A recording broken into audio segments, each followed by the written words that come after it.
First off, I'd just like to say congratulations to our regular pioneers.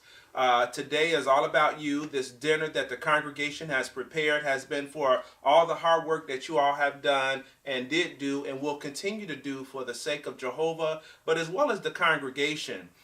We put together a video, as you can see, just to show you just how much we really appreciate what you do. We thought today we'll go back in time, not too far in time, but just a couple of years, and talk to one of our homegrown pioneers, Miss Jana Harris. And so we're going to give Jana a little time to talk with you all. But first off, I just want to say thank you all for such a great year during 2016. We look forward to working with a lot of you all during this 2017 year. But we also want to thank the elders and the ministerial servants as well, because you all are a part of this dinner as well. And so we're going to go right ahead and start talking with Miss Jana. Jana, how you doing? I'm doing okay. That's good. Well, I'm glad you had taken out this day out of your busy schedule. I know how busy the life of a pioneer is. And as I mentioned in the beginning, you are one of our homegrown pioneers. We appreciate all that you do and all that you continue to do. And even though you are in another congregation, it's still a part of us. You've actually just extended Olympia Fields beyond the borders, as we'll say. And so, I do have some questions and everything for you. But before we get into that, how you doing? I'm doing good. Really happy to be here. Glad that you asked me for an interview. Mm-hmm. So, yeah. Yeah. Just like young people, they talk a lot when they be with each other, but for some reason they can't talk enough at the right time. So, but we're going to get some of these questions. I did put some questions together for Jana because as a young pioneer, we have young pioneers in our congregation. Sometimes when people think of pioneering, they think that it's only something that older people do or something that people do when they retire. I've had the privilege to pioneer myself back in 2014. And had an exciting time. I thought it was probably one of the best years of my life, and actually it was, because it really taught me how to love Jehovah and actually how to use my Bible. And so being a pioneer, as Jana here is, there are some things that I felt that talking with her, a young pioneer, could have a big influence on some of our younger pioneers in our congregation, as well as some of us that's seasoned out here in the work. And so, right off the bat, Miss Jana, how long have you been pioneering? I've been pioneering since 2011. Wow, 2011. Wow, I didn't even realize it's been that long. So that makes it about how many years now? About 5 years. About 5 years, yeah. Time is ticking away. Now, how young are you? I'm 22 years young. Okay, so if you are 22 right now, that means that you were how old when you started? I started when I turned 17. 17, wow. Now that's a time when most young people, I think, are either in their last year of high school or about to come out or something like that, correct? Right, but the good thing with me is that I had started doing homeschooling. Oh, okay. So that made it very easy for me to start regular pioneering. Okay, well that's pretty good. A lot of times when young people are in school, there are a lot of things that's presented to them in terms of future. And obviously we know that going to see the counselor about future work and careers and things, pioneering is never on their list. What made you want to become a regular pioneer? Yeah, I definitely understand that about the pressure at school. I remember one of my teachers, when I told him that I wanted to be a hairstylist, he said, "Oh, anybody could be a hairstylist. You need to go and try to do something greater than that." So that was interesting. It didn't really deter me, though. But I always wanted to expand my ministry in some way. And so when I turned maybe 15, 16 years old, I started thinking about pioneering. Mm-hmm. So I talked with my mom about it, and she encouraged us to auxiliary pioneer for a year. And we did that first.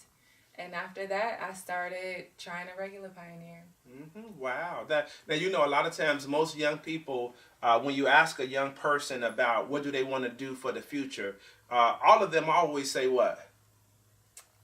Make money. They want to make money. And then if you talk with a young person that's a servant of Jehovah, and you ask them, what do you want to do when you get older? They always say, I want to pioneer. And we always think that that's a great thing to say, you know, because young people, either when you're young, they go say, I want to be a policeman, I want to be a fireman, I want to be a doctor, a teacher. But for God's, those who are serving Jehovah God, pioneering is one of the best careers that a person can choose. And so we're going to talk a little bit about that. Now, let me ask you something. What are some of the challenges that you face being a regular pioneer, especially being young? Yeah, definitely the challenge of making your time. I would say that that is one of the biggest ones. We always hear the saying early in the day, early in the week, month, year. So that's always been my goal since I started pioneering, and it's still something that I'm trying to reach. So I'm just trying to manage time well and make time earlier so that I'm not groping for hours at the end of the month when it's too late. That's one challenge. And also just being a young person growing up trying to figure out what you really want to do in life.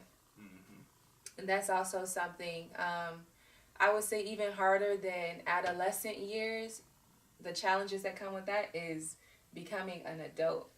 Wow. Yeah, adulting. It's hard when you first start to do it. So just figuring yourself out and what you want to do as far as a career, marriage, all of that together. Wow. Those have been challenges. And it's amazing. Sometimes when we look at young people, we don't think that young people have challenges beyond just wanting to do what they want to do. Most young people are eager to get to 18, and then when they get 18, they eager to get to 21 so that they can kind of basically do whatever they think they want to do. But like you mentioned, those were challenges. Let me ask you, since you've been pioneering all this time, have you ever thought about quitting? Because, you know, with challenges come more challenges, but had you ever thought about quitting, giving up pioneering? Of course, it would be natural to think that way, especially when things get difficult. It's human to think, hey, you know, why don't I just give this a break? But when I started pioneering, I always said, you know, no matter how hard things get, I didn't start pioneering to stop. So I don't think about quitting. I don't consider that to be an option. Wow. Yeah. You know, a lot of times I know when I pioneered, it was a great challenge, but it was a rewarding challenge, one that Jehovah God blessed me, and I saw the lives of other people who he blessed as far as fellow pioneers. And so now one of the things that most pioneers have the hardest time with, that is financially. How do you care for yourself financially as a pioneer, especially being so young? Yeah, you know what? I feel like Jehovah spoils me because I'm by no means rich, but Jehovah, I think he's allowed me to live a life that it could seem like it because he's allowed me to travel to so many different places. And I don't work full time. I teach English as an ESL teacher online. And I had prayed to Jehovah some years ago for that type of job so that I can be able to travel. But also my parents help me, and my family is very supportive because they allow me to not have to work so much so that I can give more time to Jehovah. Okay. Now, when you say you said ES, what was it again? ESL. Now, what is that? That stands for English as a Second Language. Oh, okay. Yeah. All righty. Wow. So you took up a second language. Now, did you take up a second language purposely to be able to further your pioneer? Well, I started learning Spanish maybe when I was 13. I had my first Spanish class in school, and I took that very seriously. I didn't start thinking about expanding my ministry with Spanish until I turned maybe 15 years old. And then I realized, wow, you can actually serve in a Spanish-speaking congregation. So from that point on, I started asking my parents if I could serve in Spanish. Wow. Now, I have some pictures here, and perhaps maybe you probably can tell me what these pictures mean. Now, I see here you're engaged in a form of the ministry. What are you doing here? Yes, we're working the carts for the first time That was in October 2014 with the Spanish congregation. And in that area, they pass people who speak Spanish, also people who speak Hindi and Gujarati.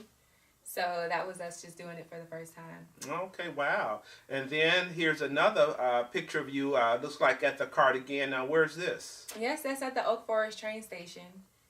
It was only a few days ago. It was so hard for me to get out of bed that morning. But I said a prayer and I got up. And as we were walking up to the train station, our elder came to us with 3 cups of Starbucks coffee. So I just felt like that was Jehovah saying, good job, you got up. Now you can have some coffee. Wow, that is pretty good. And then I understand that so far since you have been pioneering, you have had the privilege of going out of the country. Tell us about that assignment. Yeah, I've gone to the Dominican Republic and Mexico for a few months to serve, which it was great. It's really hard to explain the experience in words, but basically we preach a lot and we have a lot of success in the ministry. And we also eat really good and we dance and then we put it on repeat. Wow. Now, I have a picture of you here. Is this a picture of you where now? Yes, that's in the Dominican Republic. And we're doing the carts beside a busy street. Oh, wow. Another sister and I. Yeah. So as you can see, Jehovah has blessed you. And you're so young. Most parents probably would be afraid to allow their children to go so far away from home. But I'm quite sure that with Jehovah's blessing, like you said, that would have comforted your parents to know that you're in Jehovah's hand. Absolutely. Yeah. I have another picture here, too, that I was thinking about. And this is another picture of you where you with some children here. Where is this? Oh, yeah. That's at an international convention. In 2014 in Indianapolis. Okay, wow. So basically you've been getting around as a young pioneer. Thanks to Jehovah, yes. Yeah. I remember right before you start pioneering, let me see if you remember what this picture is right here. This is a picture of you right here. You remember that picture? Yes. Yeah, what was going on here? We were out in the ministry doing some telephone witnessing, I think. Mm-hmm. Yep. Yeah. With Jasmine and Jasmine. Yeah. That was nice. Mm-hmm. I would say definitely working along with Olympia Fields in English really helped me to hone in on teaching skills. Okay, yeah, Yeah. That's pretty good. Now, speaking of careers, I heard that you probably could have been a singer or a dancer or something. Is that true? Not a singer, but definitely a dancer. Oh, okay, well, we'll look at this video to see how good you can sing. No. Yeah. But at any rate, we always appreciate the hard work that our young pioneers are doing. And when we look at our question that I have here, the foreign language part, the reason why I come back to that is because, one, for me, it's hard just speaking English, but when you have to pick up a foreign language at a young age, it's easier. But sometimes it's not as easy, I hear. Is it that's the truth? It has its challenges, definitely. I mean, people say, with a younger mind that it's easier to learn a language, which is true. But I would say that there are things that you have to learn as far as culture that can be more of a challenge, which was true in my case. My congregation is maybe 5 years old. So it's a very young congregation, and a lot of the members are very new in the truth. So that has its challenges, plus culturally. Okay. Yeah. Wow. So what about marriage? A lot of our young people are thinking about dating right now, and you of age to definitely be thinking about that. What about dating? Do you ever think about dating and getting married, or are you just thinking about pioneering all the time? Yeah. I actually do think about dating and marriage. That is definitely the subject of the day. Especially a lot of my close friends are dating and getting married now. So, yes, it's something that's natural, it's real, and it's happening right now. And it's okay, as long as it's done Jehovah's way. Okay, and that's it. I like how you said that we just have to do it Jehovah's way. Now, in our congregation, what would you what advice would you give to some of our regular pioneers, especially our younger ones? Yeah. Well, I would first of all like to say, really good job. I was so happy to hear that a lot of you are pioneering now. We have Jasmine Harris and we got Aaliyah McInnes, Alicia Neely, who are pioneering and they're young. And I would just say, keep up the good work. Keep it going. And don't be afraid to reach out for whatever, because Jehovah can take you places that you've never thought you could go before. And just keep it simple: Bible reading, personal study, prayer, field service, and meetings. And once those things stop, that's when it's time to worry. But if you don't stop those things, then you'll continue to do well. And it's very encouraging for me. And also we have young ministerial servants and elders. We got Doria Neely, Reuben Branch. So keep it going. Jehovah really can do a lot with us in his service. All right. Well, it has been my pleasure sitting here talking with Miss Jana, and it's always good when we look at our pioneers locally, but it's always good to see what we have produced as well. And no doubt I wanted to make her a part of today and some of our future videos with some of our young people that's coming up. And so just want to give Jana a good thank you and congratulations, and wish her well. And hopefully we'll see all the good works from what she continue to do. I know she has some more plans that she's going to be heading out of here, out of the country, hopefully to keep on going in her great work of service to Jehovah. Thank you, Jana. Thank you.